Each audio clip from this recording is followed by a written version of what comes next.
Yan ang mga katim, oh. Ito yung ano. Tingnan natin kung magkano yung ano. Pero tumaas na rito, no? Hindi na siya yung dollar-dollar na. Yan. Ano na siya, tumaas na rin. Dati, puro dollar-dollar lang talaga rito, no?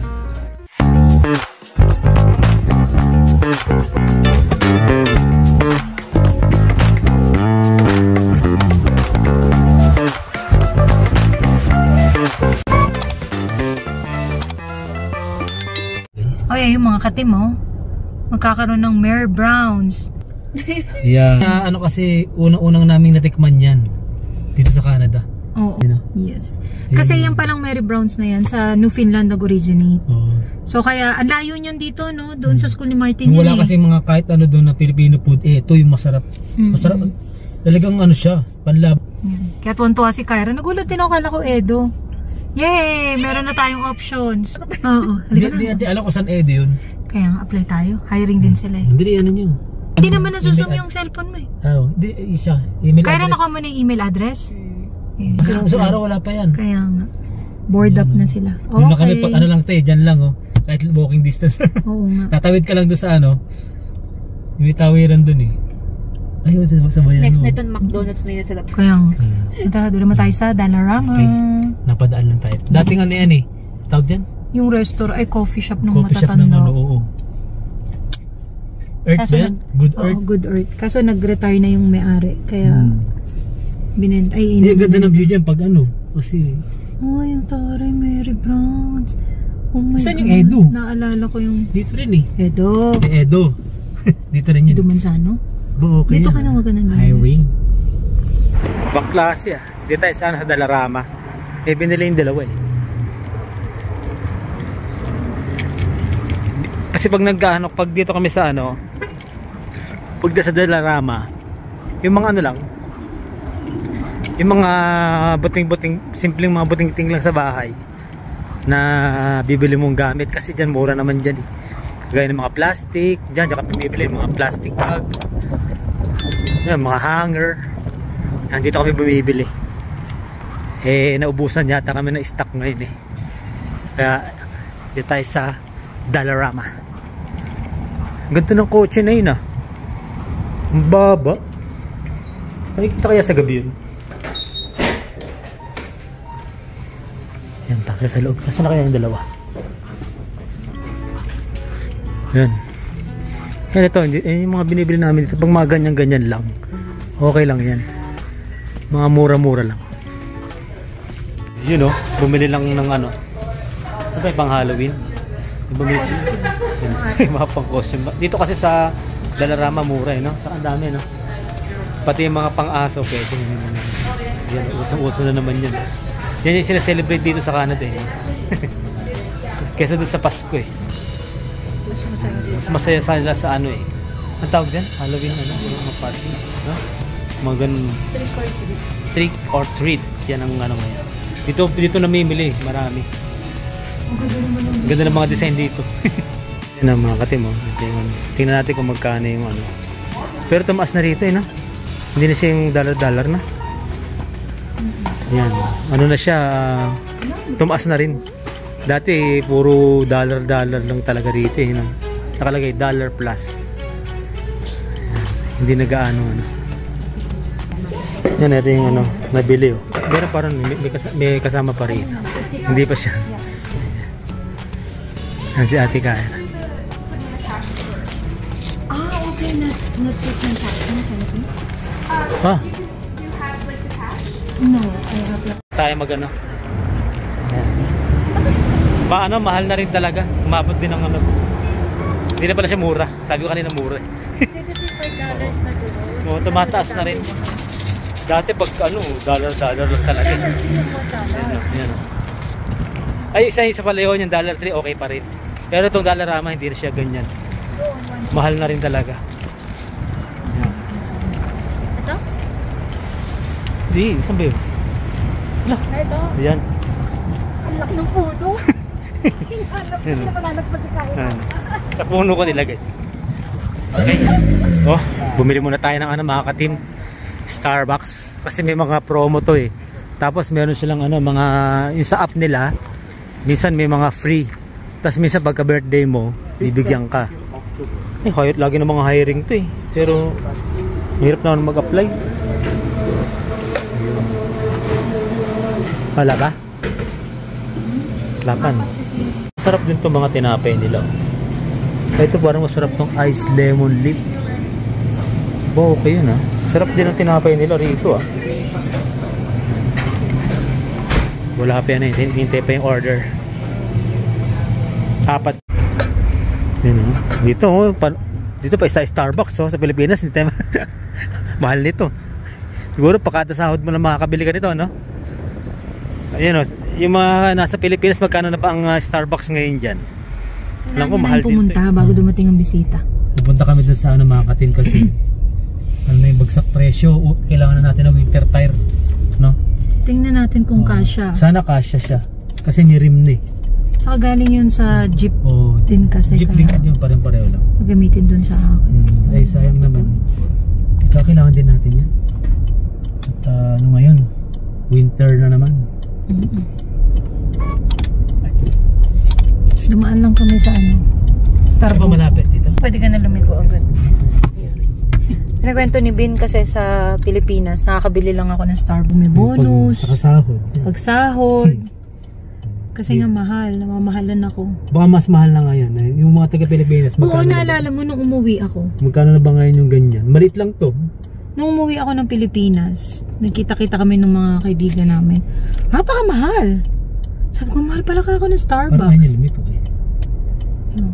Ayun, so sabi nga namin, dito nakakabili naman. Paminsan-minsan lang din naman kami mag-Starbucks. Mas madalas Teams kasi mas tsaka may mga Teams. Kasi may mga points din naman dito. Madali. Pero kumpara na lang sa Pilipinas, medyo nakakabili ka na lang dito. Gumano na kanina, hinintay niya mag-go eh. Nakakainis naman si ate eh. Tayo, bilisin na tayo. Jeep na naman talaga yun na. Inisip namin, pag inisip mo yung ganung tatak, no? Lahat lalabas. Lahat nakikita mo. Manifest mo. So ayun, gagawin kami doon, 6 o'clock, ang lamig. Yeah. Malamig pa yung biniling drinks, no? Yan na naman ulit. Ito yung binibenta sa atin, no? Bagong bago pa. Pang ano to, pang winter, tapos meron na siyang rim. 'Di ba? Kasi mas maganda kung ikaw na magpapalit kasi ang mahal ng palit kaya rito. Bukod sa magpapa-schedule ka pa, ang tagal mo nag-iintay, tapos ang mahal ng labor. 125 yata yung nakaraan namin eh. Ito maganda ikaw na magpapalit niyan. Ito to all season. Pero parang ang laki. Susukatin daw eh. Para sigurado. Ayan o. Kailangan kasi dito sa Calgary, winter tire. Grabe kaya rito pag mga katim. Tinesting namin siya. Kailan nangyayari itong gulong niya. Pag ginak mo siya, inaangat mo siya, umaangat yung dalawang gulong niya. Ibig sabihin yung nito kasi, yung shock nung sasakyan este, palitin na. Yun yung may nakita kasi kami na may langis na lumabas doon. Parang pumutok na siguro. Kaya pag inaangat mo yung gulong, hindi siya sumusunod. Nakababa lang siya. Kaya kailangan ang gawin pala rito, muna siya, palitan yung 4 na shock para madali siyang maayos. Yun din naman ang plano namin, yung shock niya, kasi pagka yung shock mo hindi maganda, makaldag siya eh. Lalo pag sa lubak, gumaganon siya. Kaya yun ang inana namin, na tatanong din namin sa kanya na may kilala silang Pilipino na mekaniko. Doon tayo magpapapalit. Maganda pa yung gulong eh.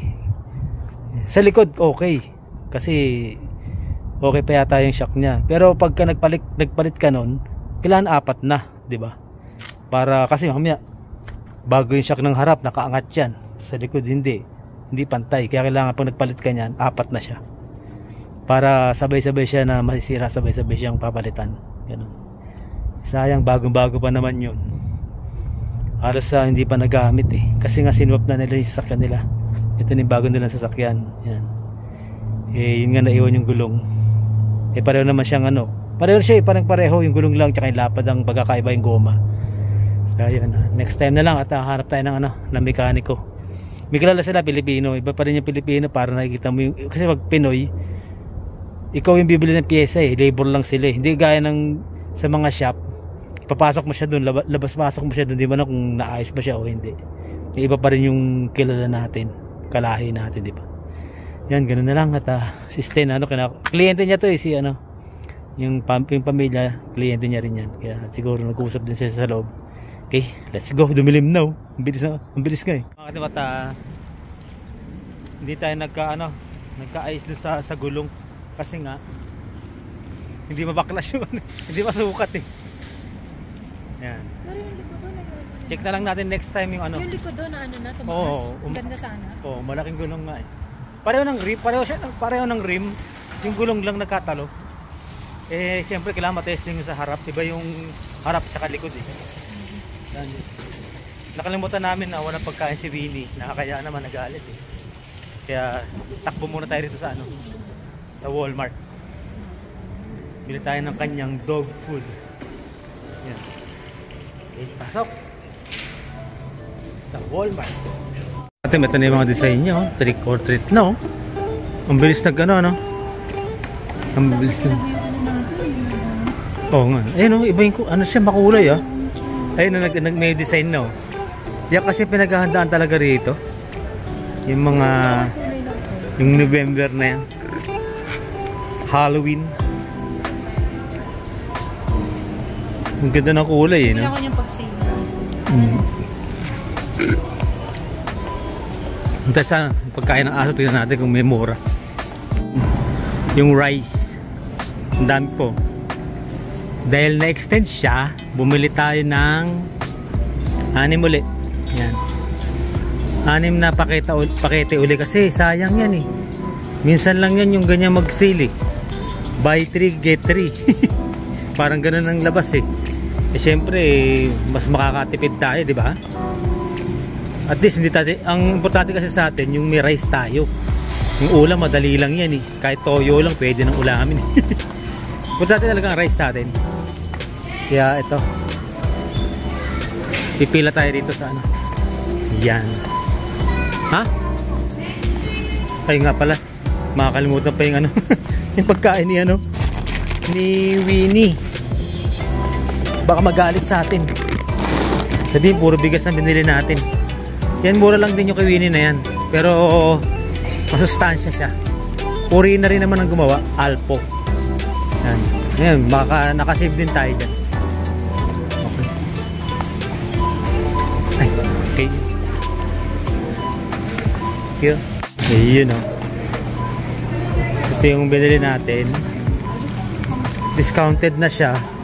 Ay nga pala, discounted na siya. Tapos meron tayong card syempre. Magkano discount natin? $16. So yun yung discount natin, $16. Dito yan sana pamili natin.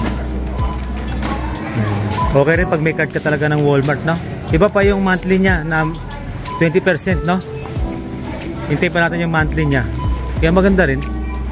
Nagagamit natin yung card na 10%. $16, ang laki Pwede. Tapos yung bigas niya, discounted pa. Oh. Nasa 20 plus lang yun eh. Oh, parang na-discount yung pagkain ni Winnie. Iyon Si Shakira nakalimutan naman si Shakira bumili, nakalimutan may discount card. Excited magbayad eh. 0.6 na discount. Ito nga $16 discount to. Tago mo yung mga resibo kasi gagawin natin sa raffle draw. Itong resibo na to, huwag natin tatapon kasi raffle draw naman yan doon sa sa mismong at uwi na tayo. Oras na rin naman, gabi na. Let's go. Yun, ang lalaki ng pumpkin. Galing fresh from farm. Hindi ko mailikuan. Yan, ginabi na tayo. Uwi na. Let's go.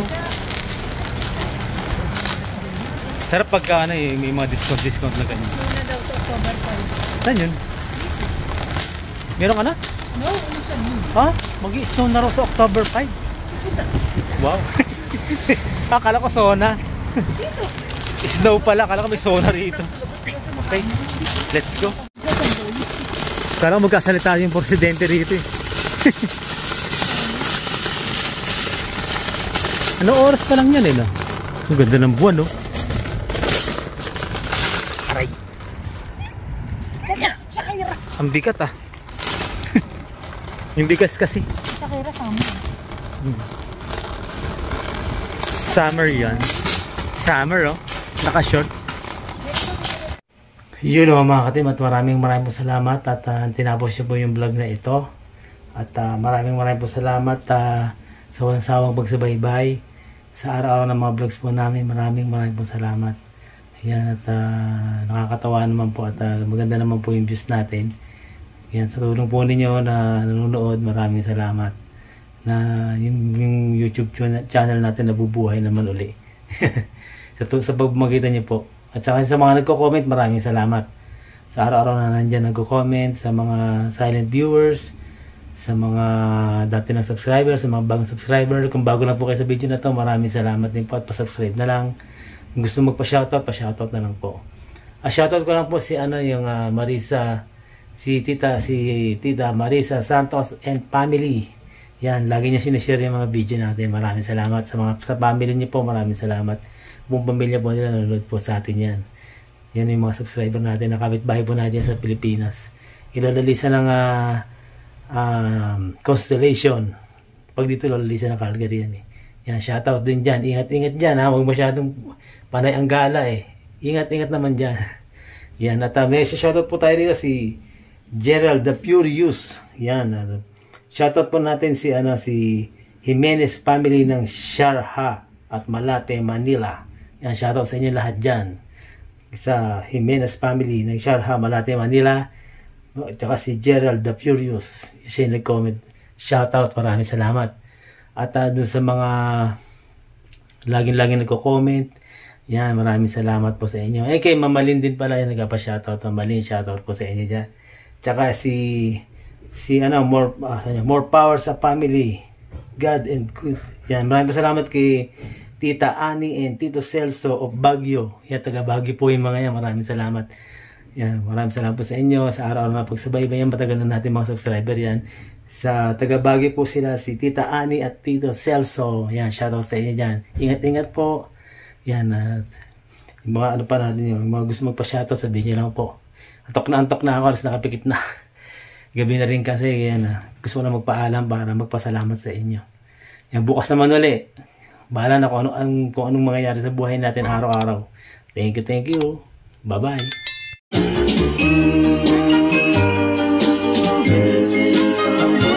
Missing someone